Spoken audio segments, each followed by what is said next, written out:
सभी के लिए फ्रेंड सामान्य हिंदी की आज एक नई सीरीज हम प्रारंभ कर रहे हैं, जो आपकी आगामी सभी परीक्षाओं के दृष्टिकोण से बनाया गया है। यह क्लास जितनी परीक्षाएं आपकी होगी है यानी सभी के लिए सामान्य हिंदी की बेहद महत्वपूर्ण पोर्शन को हम एक एक करके कवर करने वाले हैं। फ्रेंड, ये क्लास आप सभी के लिए बेहद महत्वपूर्ण साबित होने वाली है, तो सभी साथी ज़्यादा से ज़्यादा संख्या में वीडियो को शेयर करेंगे ताकि अधिक से अधिक साथी हमारे साथ जुड़कर इस लाइव क्लास का आनंद ले सकें। यहाँ से फ्रेंड आपको आगामी सभी भर्ती परीक्षाओं में निश्चित तौर पर लाभ मिलेगा। इसलिए सभी साथी ज़्यादा संख्या में साथ लाइव क्लास से जुड़े और वीडियो को सभी साथियों तक शेयर करेंगे। तो क्लास को प्रारंभ करते हैं। फ्रेंड, एक बहुत ही महत्वपूर्ण प्रश्न है हमारा कि वृद्धि शब्द का विलोम है। जी हाँ, वृद्धि शब्द का विलोम है। 1 मिनट थोड़ा रुकिए, इसको देखिए।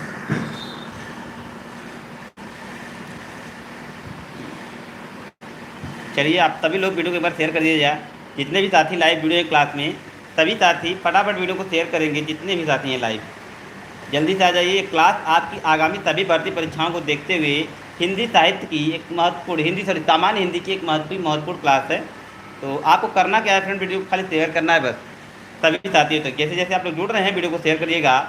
आज ये सामान्य हिंदी की पहली क्लास है, तो आप सभी लोग वीडियो को फटाफट शेयर करेंगे, सभी साथियों तक क्लास पहुँच पाए। चलिए फ्रेंड, पहला क्वेश्चन हमारा वृद्धि का विलोम शब्द है। जी हाँ, वृद्धि का विलोम शब्द है अतिवृद्धि, अवृद्धि, कर्म वृद्धि या क्षय। तो देखिए, ये बहुत सिंपल सा एक क्वेश्चन है। आई होप आप सभी के आंसर इसके लिए बिल्कुल सही होंगे। जल्दी जल्दी आंसर कमेंट करना शुरू करिए आप सभी लोग अपनी तैयारी को इस क्लास से और भी बेहतर बना सकते हैं, क्योंकि यहाँ से आपको निश्चित तौर पर मदद मिलने वाली है। तो जितने भी साथी ने अपनी तैयारी के लगभग कंप्लीट कर चुकी है, आगामी परीक्षाओं के दृष्टिकोण से सामान्य हिंदी के कोर्स को कंप्लीट कर लिया है, तो अपनी तैयारी यहाँ से रिवीजन कर सकते हैं और अपनी तैयारी को और भी बेहतर बना सकते हैं। तो क्वेश्चन नंबर 5 के लिए सभी साथी कमेंट सेक्शन में अपने अपने आंसर कमेंट करके बताएंगे कि वृद्धि का विलोम क्या है। अतिवृद्धि होगा नहीं, अवृद्धि होगा नहीं, कम वृद्धि होगा नहीं, क्षय इसका बिल्कुल सही जवाब हो जाएगा। वृद्धि का विलोम क्या हो जाएगा? क्षय। वृद्धि का मतलब होता है बढ़ना, क्षय का मतलब होता है कम होना। इसलिए जो सही जवाब होगा फ्रेंड होगा डी, विकल्प नंबर डी इस क्वेश्चन का बिल्कुल सही जवाब है।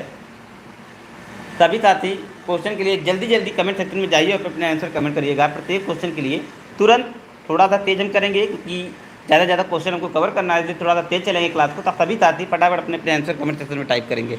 अगला क्वेश्चन है बलराम का पर्यायवाची। जी हाँ, बलराम का पर्यायवाची होगा बलभद्र, प्रजापति, यशस्वी या बलवाहक। क्वेश्चन नंबर 2 के लिए फटाफट आंसर कमेंट करके बताइए फ्रेंड कि बलराम का पर्यायवाची है। जल्दी से बताएं, बलराम का पर्यायवाची क्या है? बलभद्र होगा, प्रजापति होगा, यशस्वी होगा या बलवाहक होगा। बलराम, जी हाँ, श्री कृष्ण के भाई बलराम की बात हो रही है। बलराम का मतलब होता है कि जो अत्यधिक बलवान हो, बलिष्ठ हो। इसका मतलब यहाँ पर विकल्प नंबर ए इसका बिल्कुल सही जवाब हो जाएगा। Balbhadra is right answer. Balbhadra इस प्रश्न का बिल्कुल सही जवाब है कि बलराम का पर्यायवाची बलभद्र होगा। विकल्प नंबर ए इस क्वेश्चन का बिल्कुल सही जवाब है। आप सभी लोग फटाफट वीडियो को शेयर कर दीजिएगा। जैसे जैसे जुड़ रहे हैं आप सभी लोग वीडियो को शेयर कर दीजिएगा। प्रत्येक क्वेश्चन के लिए सभी साथी कमेंट सेक्शन में अपने अपने आंसर जरूर कमेंट करिएगा, क्योंकि ये क्लास आप सभी को फ्रेंड निश्चित तौर पर परीक्षा में मदद पहुंचाएगी। इसी उम्मीद और इसी आशा के साथ क्लास को आगे लेकर चल रहे हैं और सभी साथी प्रत्येक क्वेश्चन के लिए अपने अपने आंसर कमेंट सेक्शन में टाइप करेंगे। अगला क्वेश्चन है कि निम्न हिंदी शब्दकोश में 6 का क्रम किस वर्ण के पहले आता है। जी हाँ फ्रेंड, बिल्कुल सिंपल सा क्वेश्चन है। सामान्यता वर्णमाला पर आधारित क्वेश्चन है कि 6 का क्रम किस वर्ण के पहले आता है। क के, छ के, त्र के या ज्ञ के। बिल्कुल सिंपल सा क्वेश्चन है। आई होप आप सभी के जवाब बिल्कुल सही होंगे, बिल्कुल सही होंगे। बहुत बढ़िया क्वेश्चन है फ्रेंड। कह रहा है हिंदी शब्दकोश में 6 का क्रम किस वर्ण के पहले आता है, मतलब किस वर्ण के पहले आता है। सिंपल सी बात है कि जब ख मिलकर जो बना है, किससे मिलकर बना है? क प्लस श से मिलकर बना है 6। जी हाँ, बिल्कुल बिल्कुल, बहुत बढ़िया, बहुत बढ़िया। चलिए सी आंसर कमेंट कर रहे हैं। देखिए क्वेश्चन इस तरीके से फ्रेंड, क और श, इसका जो सही जवाब फ्रेंड होगा वो क। विकल्प नंबर ए इस क्वेश्चन का बिल्कुल सही जवाब फ्रेंड। ये इस तरीके से पूछा जा रहा है कि जो वर्णमाला है, मतलब क्रम किस वर्ण का है? क के पास मतलब पहला जो आता है वो क आता है। तो इसलिए विकल्प नंबर ए इस क्वेश्चन का सही जवाब हो जाएगा। ए इज राइट आंसर। ए इस प्रश्न का सही विकल्प हो जाएगा। हिंदी भाषा में कुल कितने व्यंजन होते हैं? बिल्कुल सिंपल सा क्वेश्चन है। इस क्वेश्चन के लिए सभी साथियों के जवाब 100% सही होंगे। हिंदी भाषा में कुल कितने व्यंजन होंगे? आप कौन का आंसर आप कमेंट कर सकते हैं। हिंदी वर्णमाला में कुल 33 व्यंजन होते हैं। जी हाँ, हिंदी वर्णमाला में कुल 33 व्यंजन होते हैं। जी हाँ, जैसे 6 का आप 6 एक संयुक्त व्यंजन है, जो क प्लस त से मिलकर बना हुआ है, तो उसे पूछा जा रहा है कि पहला क्रम से पहला व्यंजन कौन होता है। तो क के पश्चात जो स मिलने पर ही छ बना है, एक संयुक्त व्यंजन है, इस प्रकार से उसका जो पहला वर्ड हो जाएगा वह आपका हो जाएगा क। जी हाँ, विकल्प नंबर 20 क्वेश्चन का बिल्कुल सही जवाब है कि हिंदी भाषा में कुल 33 व्यंजन होते हैं। जी हाँ, 33 व्यंजन होते हैं और कुल वर्णों की संख्या 52 होती है। कुल वर्णों की संख्या फ्रेंड 52 होती है, जिसमें 33 आपके व्यंजन होते हैं, 4 संयुक्त व्यंजन होते हैं, द्वितीय व्यंजन होते हैं और स्वर को मिलाकर जो है कुल 33 बनती है संख्या। इसलिए याद रखिए कुल वर्णों की संख्या 52 और जिसमें कितने होते हैं, जिसमें स्वर होते हैं आपके, सॉरी व्यंजन होते हैं 33 और स्वर होते हैं 11 या 11। तो यही आपका बिल्कुल सही जवाब हो जाएगा। आगे, निम्नलिखित पंक्ति में कौन सा अलंकार है। चारुचंद की चंचल किरणें खेल रही हैं जलथल में। जी हाँ फ्रेंड, चारुचंद की चंचल किरणें खेल रही हैं जलथल में, उपयुक्त पंक्ति में कौन सा अलंकार है। यमक है, उपमा है, अनुप्रास है या श्लेष है। बिल्कुल सिंपल था ये भी क्वेश्चन है फ्रेंड। फटाफट क्वेश्चन नंबर 5 के लिए अपना आंसर कमेंट करिएगा कि चारुचंद की चंचल किरणें खेल रही है जलथल में कौन सा अलंकार है। जल्दी से आंसर कमेंट करके बताइएगा इस क्वेश्चन का सही जवाब क्या है। चारुचंद की चंचल किरणें, जल्दी जल्दी आंसर कमेंट करके बताएंगे। देखिए च च च मतलब च वर्ण की आवृत्ति क्रम से है, इसलिए यहाँ पर अनुप्रास अलंकार होगा। जी हाँ फ्रेंड, च वर्ण की आवृत्ति क्रम से हुई है, इसलिए यहाँ पर अनुप्रास अलंकार होगा। विकल्प नंबर 30 इस क्वेश्चन का बिल्कुल सही जवाब हो जाएगा फ्रेंड। अलंकार के दो भेद होते हैं, शब्दालंकार और अर्थालंकार। तो शब्दालंकार का जो भेद होता है अनुप्रास, यमक, श्लेष, उसी का यह विकल्प नंबर 30 बिल्कुल सही जवाब हो जाएगा। उसने पत्र लिखा, उसने पत्र लिखा रेखांकित शब्द में सर्वनाम का कौन सा भेद है। निजवाचक, पुरुषवाचक, निश्चयवाचक या संबंधवाचक। उसने, जी हाँ उसने पत्र लिखा में उसने किस प्रकार का सर्वनाम है। निजवाचक है, पुरुषवाचक है, निश्चयवाचक है, संबंधवाचक। बिल्कुल सिंपल सा क्वेश्चन है फ्रेंड, बिल्कुल सिंपल सा क्वेश्चन है। आप सभी के जवाब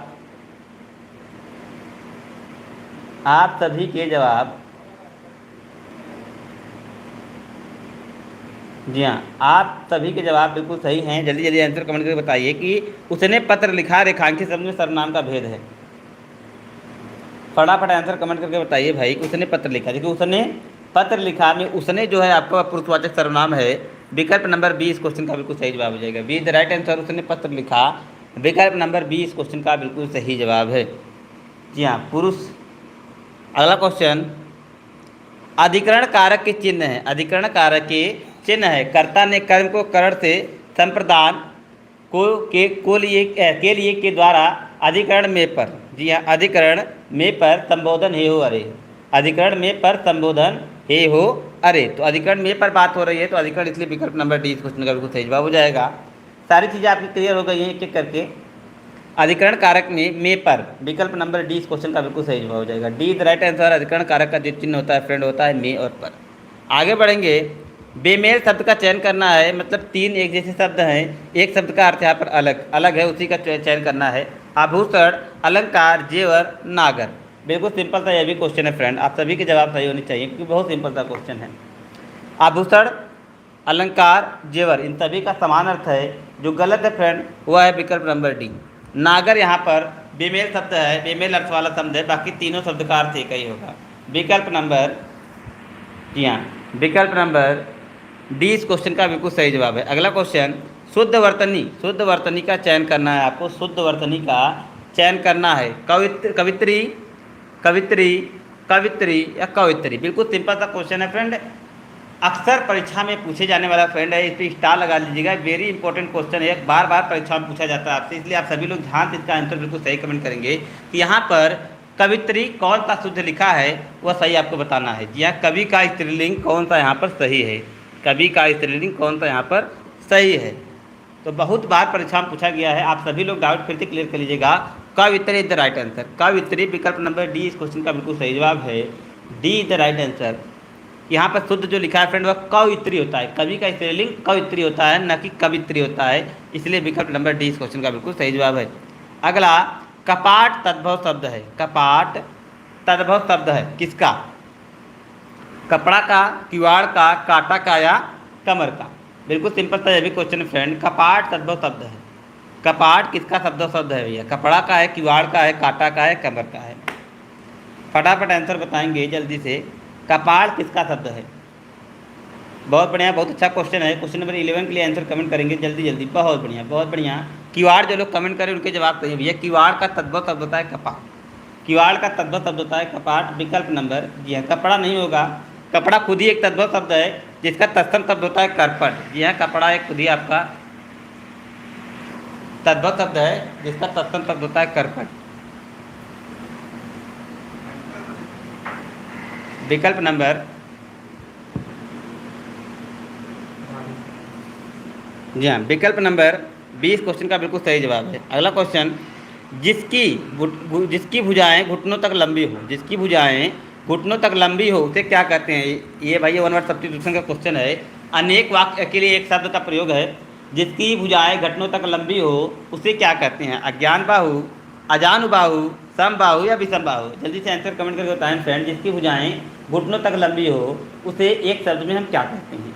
अजान बाहु कहते हैं, अजानु बाहु कहते हैं, समबाहु या विषम बाहु? बिल्कुल सिंपल सा क्वेश्चन है। समबाहु तो होगा नहीं, विषम बाहु होगा नहीं। इन दो में से आपको आंसर कमेंट करके बताना है।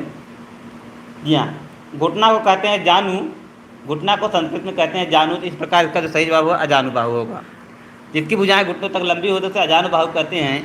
विकल्प नंबर 20 क्वेश्चन का बिल्कुल सही जवाब है। एक बार सभी लोग पुनः वीडियो को शेयर कर देंगे, सभी साथी अपने सभी ग्रुपों में सभी साथियों तक वीडियो को शेयर कर देंगे, क्योंकि संख्या आप लोगों की बहुत कम है।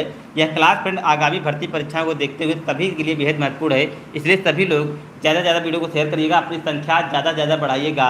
यह क्लास तभी और अच्छे तरीके से चलेगी आपकी। आगे बढ़िए। अन्वेषण का शुद्ध संधि विच्छेद है। अन्वेषण का शुद्ध संधि विच्छेद है अन्वेधन तड़, अनधन एषण, अनुधन वेषण या अनुधन एषण? जल्दी से बताइएगा। बिल्कुल सिंपल सा एक क्वेश्चन फ्रेंड, आप सभी के जवाब इसके लिए बिल्कुल सही होने चाहिए। अन्वेषण, जी हाँ, अन्वेषण में का संधि विच्छेद कौन सा सही है? अन्वेषण का संधि विच्छेद कौन सा सही है? गुण संधि है यहाँ पर। जी हाँ, जो संधि प्रयुक्त हुई फ्रेंड वह गुण प्रयुक्त हुई है। अब आपको बताना है कौन सा बिल्कुल सही है। बहुत बढ़िया, डी वाले जो साथी हैं उन सभी के जवाब बिल्कुल सही हैं। अनुधन एषण, उ प्लस ए मिलकर ए हो गया है, तो अनुएषण बिल्कुल नंबर अनुधन एषण is the right answer. Good संधि यहाँ पर प्रयुक्त हुई है। D for Denmark is the right answer. D for Denmark इसका बिल्कुल नंबर सही जवाब है। आगे बढ़ेंगे फ्रेंड। अगला क्वेश्चन है, स्पेस पीकर कोयल अपने स्पेस में जाकर बैठ गई। जी हाँ, मतलब क्या पीकर कोयल अपने जो है, दो शब्द यहाँ पर दोनों बढ़ के मतलब आपको भरना है। सिंपल सी बात है फ्रेंड। देखिए, नीर मतलब घोंसला होता है, नीर मतलब पानी होता है, तो इसका मतलब हो जाएगा नीर और नीर। या नीर और नीर विकल्प नंबर 30 क्वेश्चन इसका बिल्कुल सही जवाब हो जाएगा, क्योंकि नीर मतलब जल, नीर पीकर कोयल अपने नीड़ में जाकर बैठ गई। मतलब नीर मतलब होता है जल और नीर मतलब होता है घोंसला, इसलिए आप समझ रहे हो इसका बिल्कुल सही जवाब हो जाएगा विकल्प नंबर सी। विकल्प नंबर 30 क्वेश्चन का बिल्कुल सही जवाब हो जाएगा। नवग्रह के समास में, नवग्रह शब्द में समास भेद बताना है। द्वंद्व समास होगा, कर्मधारय, द्विगु या तत्पुरुष। तो नवग्रह में प्रथम पद संख्यावाची है, जो नव है वह संख्यावाची है, अर्थात जिस समास का प्रथम पद संख्यावाची होता है उसे द्विगु समास की संख्या देते हैं। जिससे विकल्प नंबर सी बिल्कुल सही जवाब हो जाएगा। C the right answer. द्विगु समास होगा, नवग्रह का समूह मतलब द्विगु समास। विकल्प number C the right answer. आगे, छंद से संबंधित गणों की संख्या सही संख्या है। छंद से संबंधित गणों की सही संख्या है 6, 7, 8, 10। यहाँ कितने गढ़ होते हैं फ्रेंड? आंसर कमेंट करके बताइए कि गढ़ों की संख्या कितनी होती है। छंद में गढ़ कितने होते हैं? क्वेश्चन नंबर 16 के लिए सभी साथी कमेंट सेक्शन में जवाब देंगे। क्वेश्चन नंबर 16 का सही जवाब क्या है? जी हाँ, गढ़ों की संख्या कितनी होती है? बहुत बढ़िया, सी कमेंट करने वाले साथी के जवाब सही है भैया कि गढ़ों की संख्या 8 होती है। बहुत बढ़िया, छंद में गढ़ों की सही संख्या 8 होती है। जी हाँ, 8 इज द राइट आंसर। विकल्प नंबर 8 इस क्वेश्चन का बिल्कुल सही जवाब है। अपहरण में उपसर्ग प्रयोग हुआ है। अपहरण में उपसर्ग प्रयोग हुआ, अ, औ, अप या अनु? जल्दी से बताइएगा। बिल्कुल सिंपल सा क्वेश्चन है फ्रेंड। अपहरण में जो उपसर्ग प्रयोग हुआ कौन सा है? उपसर्ग की बात हुई है तो ये शब्द, वे मतलब शब्दांत जो शब्दों के पूर्व जोड़कर उनके अर्थ में परिवर्तन कर देते हैं। यदि अपहरण को आप तोड़ेंगे तो अपहरण जो बना है फ्रेंड वो किससे बना है? मिलकर अपधन अरण से। जी हाँ, अपधन हरण से मिलकर बना है अपहरण, इसलिए विकल्प नंबर सी इसका बिल्कुल सही जवाब हो जाएगा। अपहरण में जो उपसर्ग प्रयुक्त हुआ है अप। विकल्प नंबर 30 क्वेश्चन का बिल्कुल सही जवाब हो जाएगा। अपहरण में अप उपसर्ग प्रयुक्त हुआ है। आगे बढ़ेंगे। मधुशाला के लेखक है भैया, मधुशाला, मधुकलश, मधुशाला, मधुकलश, उसके बाद निशान निमंत्रण, ये सारी जो रचनाएं हैं इसको फ्रेंड हरिवंश राय बच्चन ने लिखा है। नीर का निर्माण फिर ये सारी जो रचनाएं फ्रेंड यह हरिवंश राय बच्चन ने लिखा है। मधुशाला मधुबाला मधुकलश, जी हाँ मधुशाला मधुबाला मधुकलश और निशान निमंत्रण, नीर का निर्माण फिर ये सारी जो रचनाएं फ्रेंड यह हरिवंश राय बच्चन जी ने लिखी है। इसलिए विकल्प नंबर सी इस क्वेश्चन का बिल्कुल सही जवाब है। जी हाँ, सी द राइट आंसर, विकल्प नंबर सी इसका बिल्कुल सही जवाब है। पहला सरस्वती सम्मान फ्रेंड हरिवंश राय बच्चन को दिया गया था। जी हाँ फ्रेंड, पहला सरस्वती सम्मान हरिवंश राय बच्चन को दिया गया था, यह भी क्वेश्चन आप याद रख सकते हैं। पहला सरस्वती सम्मान हरिवंश राय बच्चन को दिया गया था। और तीसवां जो सरस्वती सम्मान है वह शरद कुमार पगारे को दिया गया है। इतना भी आइडिया आप रख सकते हैं। कुछ अलग क्वेश्चन है उसको भी जानकारी आप रखते रहिएगा। हरिवंश राय बच्चन की आत्मकथा है क्या भूलूं क्या याद करूं, इसकी भी जानकारी रखिएगा। क्या भूलूं क्या याद करूं हरिवंश राय बच्चन की आत्मकथा है।